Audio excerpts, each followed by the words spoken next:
good, YouTube? It's your boy 2K the God, my man Sus. What up? Welcome to the Gods of Boxing Talk again. My man Sus is not showing his ugly mug, but that's all right. Like you said earlier, he's gracing the women with his beautiful voice. Yeah. No homo. You know what I'm saying? We're here back with my man AC Clark. Today he wants to talk about his new book. It's called Protect Yourself at All Times, a guide for professional boxers. Now, for this one, I'm going to go ahead and let my man Seth spearhead this interview. He's got some questions that he wants Mr. AC Clark to talk about surrounding his book. So with further ado, go ahead, Seth. Do what you do, my man. All right, first off, let me say hello to all the viewers out there and the lovely ladies that I know miss my face, but, you know, it's all good. AC. What's up, man? My man, what's good, man?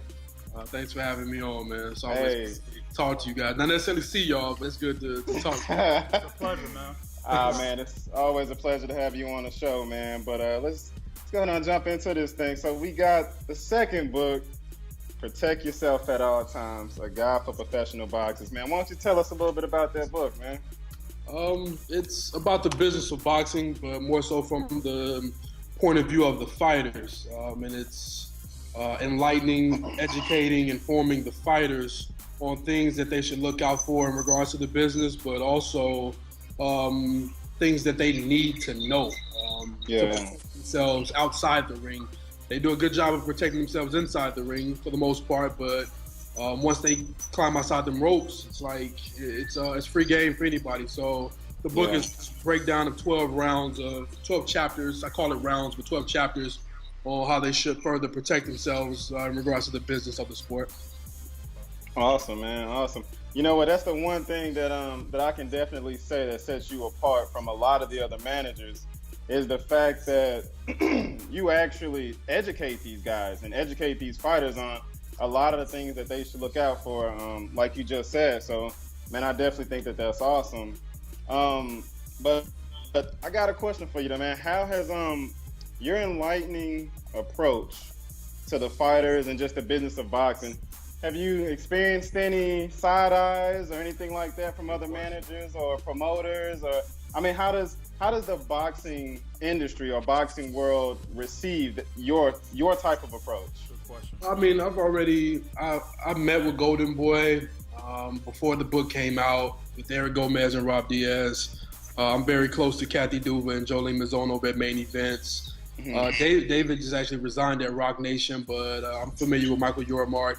I have a great relationship with all the promoters. So it's not, although I talk about the promoters in the book, I'm not pointing the finger or blaming anybody or talking bad about anyone in the book. So no promoter has anything bad to say about it. If the managers had something bad to say about it, they didn't say it out loud. It's really difficult to argue these things. I mean, if you're arguing it, it's kind of like what Al Heyman did for the PBC.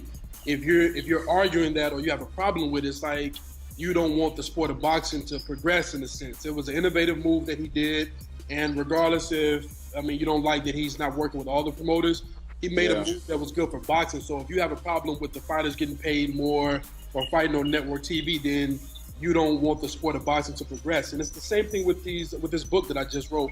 If you have a problem with this and how it's outlined or angled, then you don't want to see the athletes progress. Right? You don't want to see become smarter businessmen or make better choices or not be seen as the guys that's going to go broke less than a year after they're done with their careers. So if anybody has anything bad to say about the book, I haven't heard it, not directly, and it'll be a hard angle to try to argue in regards to having a problem with it. So I haven't heard anything. I doubt I will. Okay.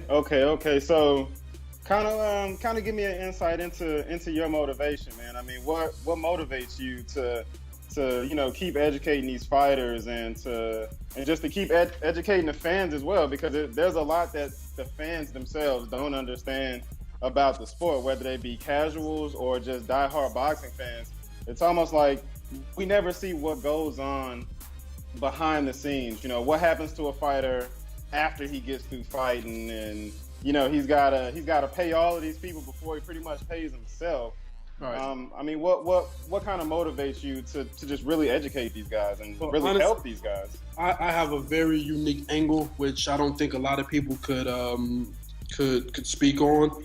I fought in the amateurs. I wasn't a great amateur fighter, but I fought in the amateurs. So I went through the emotional roller coaster of getting your ass whooped in sparring, and then have to come back the next day to try to figure it out against guys that are like way better than you.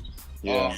Having to diet, in amateur boxing, you have to make weight every time you fight. So when the Golden Glove tournament came around, Friday you had to weigh in at 178, Saturday you had to weigh in at 178 or whatever. So, I went, I went through that, so I can empathize with the guys on how it is inside the ring. But as an entrepreneur, running my own company and understanding that in May, I'm working hard. I start training camp for a big score in July.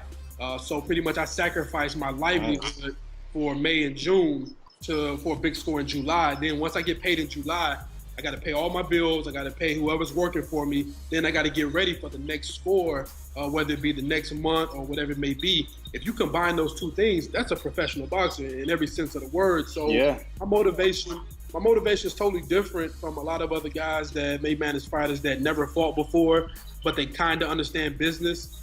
They don't get it fully from my standpoint, or if they've been in the ring but they don't understand business, they don't fully get it from my perspective. So my motivation is, of course, I've been in before, so I can empathize on that scale. But I know business. That has nothing to do with where I graduated from. I genuinely know and have studied the boxing business, mixed in with a little bit of what I learned when I was representing NBA guys. So my motivation, man, is I've been there. I've been in before, and now I'm on the outside of it. So I feel like I'm one of the guys in a sense. So it's cool helping out guys that I feel that are just like me. Nice. So as I was kind of, skimming through the book and everything, I seen that you've got a lot of fighters, made contributions to the book. And are there some names you could throw out there for us? Yeah, I mean, Tavoris Cloud, Chris Byrd, who was heavyweight champ. Nice. My man Randall Bailey, James Kirkland, Mickey Bay. I don't want to just like right here go through the book, but there was a lot of guys, man, that helped out with their quotes or whatever. Even though I knew most of the things they were going to say based off the questions that I asked, but there's a lot of guys that won world titles that was in the sport longer than 10, 15 years, and they had some strong things to say about the business and how the fighters should protect themselves. But to start it off, Pernell Whitaker and McGirt, they opened up the book with their experiences, man. So there's a lot of good guys in the book that gave really good insight on how the fighters should more so look out for themselves and give them a little bit of the experiences they went through.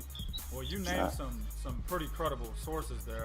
Tavoris Cloud is one that jumped out. He's with the ever controversial Don King. So I'm pretty sure there's some things that he's said and that he's forwarded, that could be very useful information. Go ahead, sis. Oh no, absolutely, man. Well, I just want to ask you this, AC. Wait, say it again. I didn't hear you. I said, well, I want to kind of ask you this. Are there any stories you could kind of give us, man? Any behind the scene things that may be able to be real, man. Like it seems like out of the 30-something fighters that I interviewed, everybody went through something similar, and either it was their overhead expenses too high. When I say overhead expenses, their trainer, manager, cut man, strength and conditioning, sparring partners, like it was just too high, and there was no one there to be like, yo, let's get this down from 60% or 70%. Let's get it down to below 40% or below 30%, so you can take home money. There was a couple stories to where managers were taking money and guys didn't find out about it until like their careers were pretty much over with. A couple of stories where guys only, like Buddy McGirt. Buddy had 80 fights as a professional fighter, and he only signed 2 contracts in his professional career. So it's like, even though he did pretty well in his career. He made a lot of money. The people that were looking out for him they did an okay job of looking out for him. But he's supposed to have 80 contracts, 80 bout agreements that had who he's gonna fight, where he's gonna fight him at, how much money he's getting, it's gonna be, how many hotels, flights, et cetera, et cetera. As a business owner, you should want to have those things. But you have to just read the book, man. I've sent it to all the fighters that gave a contribution and quoted it. And I mean, Tavoris Cloud loved it. Randall Bailey loved it. I'm sending one to Lamon Brewster. He didn't get a chance to comment, but he's excited to read it. I think everyone, whether it's past, present, or guys that are coming out from amateurs, everyone should read this book just to get an understanding of what they're about to embark on. Or for the older guys, it's kind of like, see that you're not the only one. There's a plethora of guys that went through the rigors that you went through in regards to the boxing business. So people, if you're in boxing, whether you're a fan or whether you're a part of it, you have to read this book. Yeah, absolutely, man. Absolutely.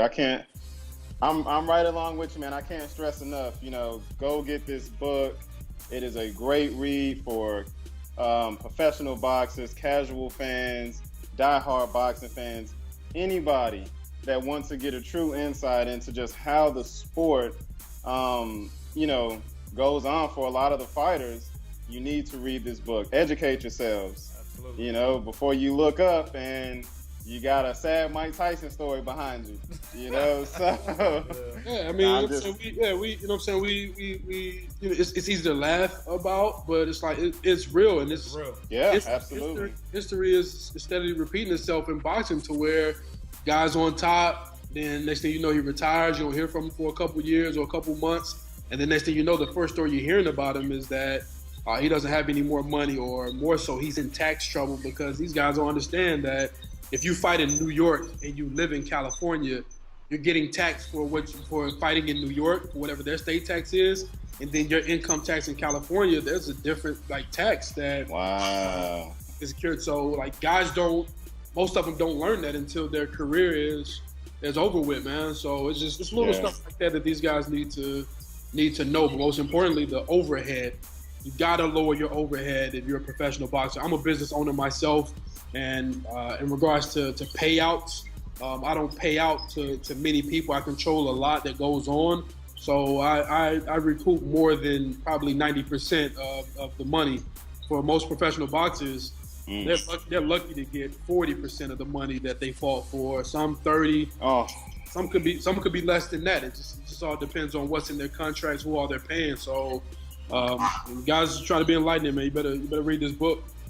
Yeah, there's a lot of guys out there that there's some stories about ex-world champion fighters like Tony Moran and Rocky Lockridge. There's ex-world champion fighters that made money in their career and now they're actually homeless, living on the streets. So the shit is really real, people. This one thing that a lot of people like to say, a lot of insiders, they say there really is no money to be made in boxing, and they're not saying that you can't make $1 million.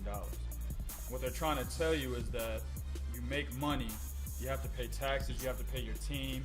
There's a lot of expenses that come about after you make a certain purse. So the purse may look good to us as the fans coming up front, but at the end of the day, they take home only a fraction of that. A fraction, a very small fraction of it. I gave an example in the book, and everybody loves $1 million. So I took $1 million and say, we'll give the example of that. So if you're fighting for a world title, a lot of people don't know it's 3%. So $1 million, $30,000 is going off the top of that, not including what you pay for the licensing fees or whatever, which is not much. If you're fighting in Vegas, it's probably for your license $25, and then your trainers or your cornermen $50 each. So you're probably paying not even three, probably $200, $250 for your managerial, for your licensing fees. But then you have to pay your manager, which some guys are taking up to 33%. So I use that example in the book. 33% of $1 million is $330,000. Oh my! $330,000 on top of the $30,000 you're paying to fight for the belt, and then 10% for your trainer is $100,000.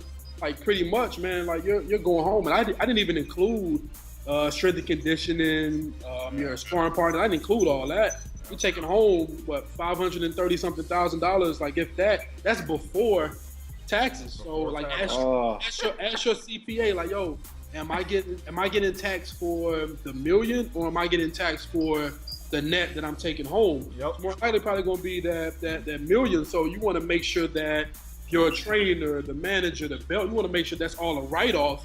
So even though you're gonna take a hit for it, like you can write it off on your taxes. Most guys don't even know that. They don't even do that. So that's what I was getting ready to ask. yeah, no, it's a write-off, but most guys don't know it. It's not explained to them. But I'm glad I broke that down in the book. But $1 million is not $1 million after your overhead expenses. Like you'll be going home with probably half of that before you pay taxes. So it's probably not good to go buy a Bentley coupe for $300,000. Fight for quote unquote $1 million, because it's not $1 million after that. So wow, unbelievable. Well, man, I surely appreciate you talking about the book, AC, but we gonna veer away from that a little bit. But before we do, man, for our Dallas viewers out there, can you please tell them where they can come meet you at and get their book signed? Yo, wait, hold on. Before I answer that, when is the video going up? Is the video going up this week or next week? This video going up tonight. Oh, yeah. Oh, yeah. I thought, I'm like, yo, if it goes up next week, there's no point of telling them. The book signing is this Saturday at Barnes & Noble's, the one off Northwest Highway across from North Park Mall. So if you've ever been to the Cheesecake Factory, the book signing is at the Barnes & Noble's at 3 p.m. from 3 to 4:30, and then the Foundation Room, which is attached to the House of Blues here in Dallas, they're throwing like a kickback social in honor of the book coming out. Actually, AC Sports Management turns 4 years old tomorrow, so we're kind of having like a birthday party at the Foundation Room from 6 to 9 p.m. If you come out to 9 p.m., you will not see me or anyone that I'll be at home sleep probably by 11. So, but no, man, definitely come out to the book signing. Come grab a book. If you're a professional fighter or amateur fighter, I'm giving the books out for free. You got to pay for the book. If you're a fighter, it's my gift to you. But you're the general public, man. I'm charging you for that. So. Oh yeah, definitely. Y'all just get taxed for books, man. Yo, that's what's up, man. That's what's up. But okay. So let me throw another question at you real quick, AC, before you head off, man. What's up? The next big fight that we got coming up looks like it's gonna be in September, and it's with the guy they call Gennady Triple G Golovkin versus Kell Brook. What are some of your thoughts on that fight? Kind of like the same with Amir. If Kell could take one of his biggest punches and he can shake it off or walk through it, then I think he could outbox Triple G to a decision, possibly. But it all depends on how he's going to take a rehydrated punch from a man that's probably going to be 180 or something close to that. And I don't know how high he's going to rehydrate, but I'm guessing he's probably going to be 150 something, maybe 160, give or take. If he could take a big punch from Triple G, then I like the way Kell Brook works. He probably could fork out a decision, but if he can't take a punch from a bigger guy, then I think it's going to be something similar to Canelo and Amir Khan. It'll be a knockout. Tom Loeffler swears Triple G doesn't rehydrate past 170. Wow. That's what he said. Yeah, that sounds good. Exactly. I'm pretty sure that dude is. Even just meet him in person, his body's a little bit wide, so I imagine he rehydrates up to probably 75. If it's just a little bit higher than that, but somewhere between that realm. Yeah. Okay. Yeah, I have a split, man. I mean, like I said, it could be Kell if he can take a punch from a bigger guy. But if he can't take that punch, then we'll be watching a knockout and probably from 6th to the 8th round. Okay. So with everything looking official as of right now, Ward winning against Brand, Kovalev winning against Chilemba. What are your thoughts on that fight? That's another big fight that we've got coming up in November. Well, we haven't. It may not happen. I mean, I call her my wife. Catty. He got to it before I could. That's what I wanted to ask you. Yeah, Radio Raheem asked something that was really, it was Kathy wouldn't touch on it, but I will. Yeah. But Roc Nation they don't have that experience dealing with a pay-per-view fight.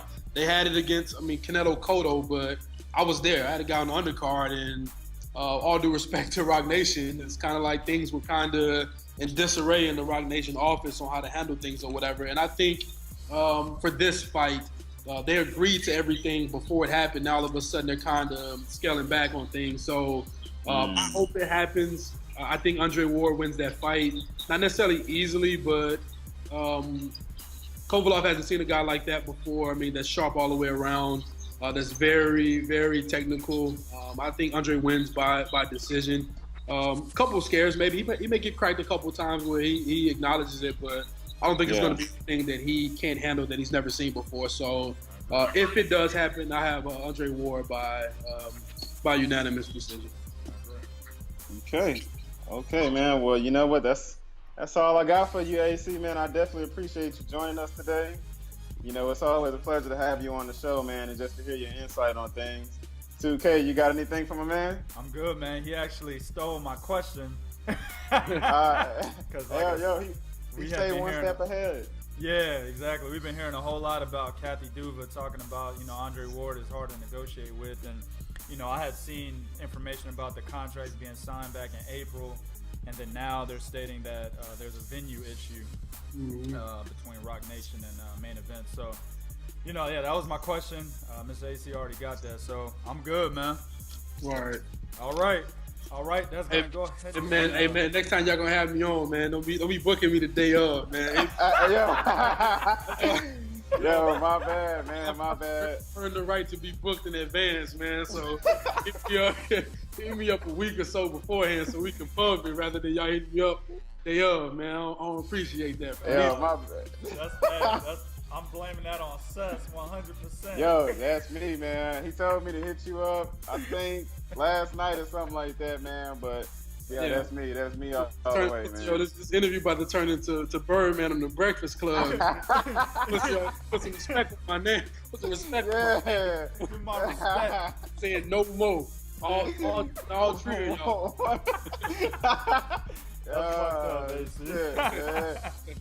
All right, y'all. We're gonna go ahead and conclude this segment. I want to thank my man AC on short notice. Word, coming through, giving us a lot, giving us insight on his new book and a lot of different topics in the boxing world today.